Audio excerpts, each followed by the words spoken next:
We all have a deep desire to belong. I think family is absolutely God's idea. He loves family. He calls himself a father, and he calls Jesus his son. And he calls you and I his sons and daughters. Here in Ephesians 2, verse 19, in the Passion Translation, Paul writes, "So you are not foreigners or guests." If you belong to God, you are not a foreigner.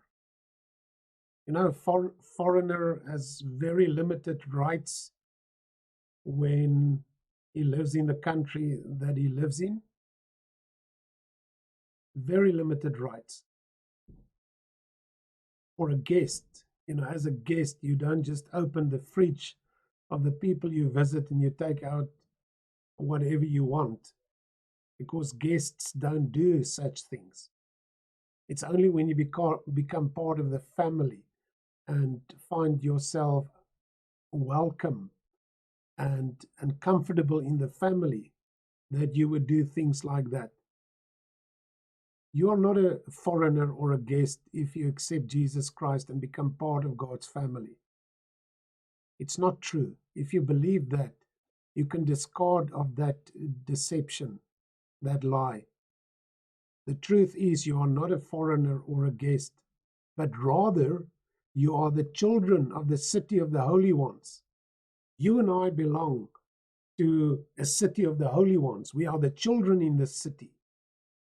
A child is taken care of. A child is one dependent on the adult, the parent. A child is dependent on those that need to take care of them. And that is how God is. He's a caretaker. He's a father. He's one that looks over his children. You and I are no longer guests or foreigners when we belong to the family of God. We are actually members of this great family, with all the rights as family members of the household of God. You and I have all the rights that Jesus paid for on that cross to become part of his household. Your own father, maybe you have a great relationship with your own father. I have a great relationship with my father. I can be very spontaneous. I can be very myself in his presence. I don't have to put up masks or pretend in his presence. I can just be me. And I know whatever belongs to him also belongs to me.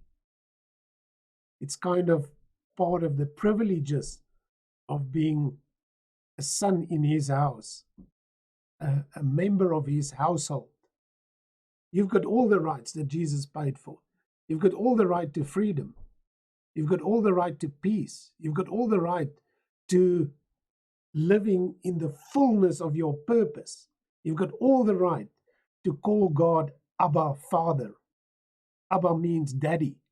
You've got all the right to be so intimate with our Father. You've got all the right to walk by the power of his Spirit. You've got all the right to set boundaries for his kingdom's sake and say to the enemy, no more. All those rights are part of what Jesus paid for, so that we can live in the fullness and the privileges of the household of God.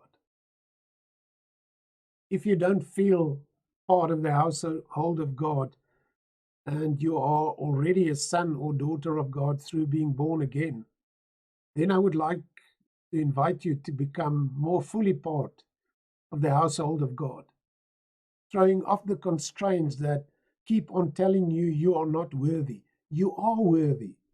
You and I are made worthy to belong to this household of God through Jesus Christ. We are not worthy because we are clever or rich or we've made it or we've been very successful in business.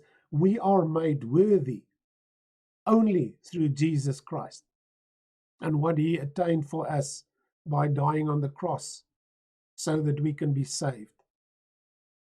Your life is beautiful for God. He desires for you to be open, free, and comfortable in his household as being part of his family. He's a very inviting God, the one that I know, my Father. the Father of Jesus Christ, my Savior, whose spirit I carry within myself through his grace and by being born again. So, welcome, Son of God. Welcome, daughter of God. Come and enjoy our Father's household. There are so many privileges that you can enjoy that our Father has made possible for you. You are set free. Knowing the truth sets us free. And today I want to speak this truth into your heart, that you are welcome and that our Father invites you to come. If you're not born again yet, make a plan. A plan has been made for you. Just accept the plan and embrace Jesus Christ as your Messiah. And through that, you become part of this beautiful household of God. And come and enjoy what our Father wants you to feast on. He promised that he will set up a table for you where he will feed you in front of your enemies, and they will not join in this love feast that he has with you. They will only be onlookers, but you are welcome through Jesus Christ.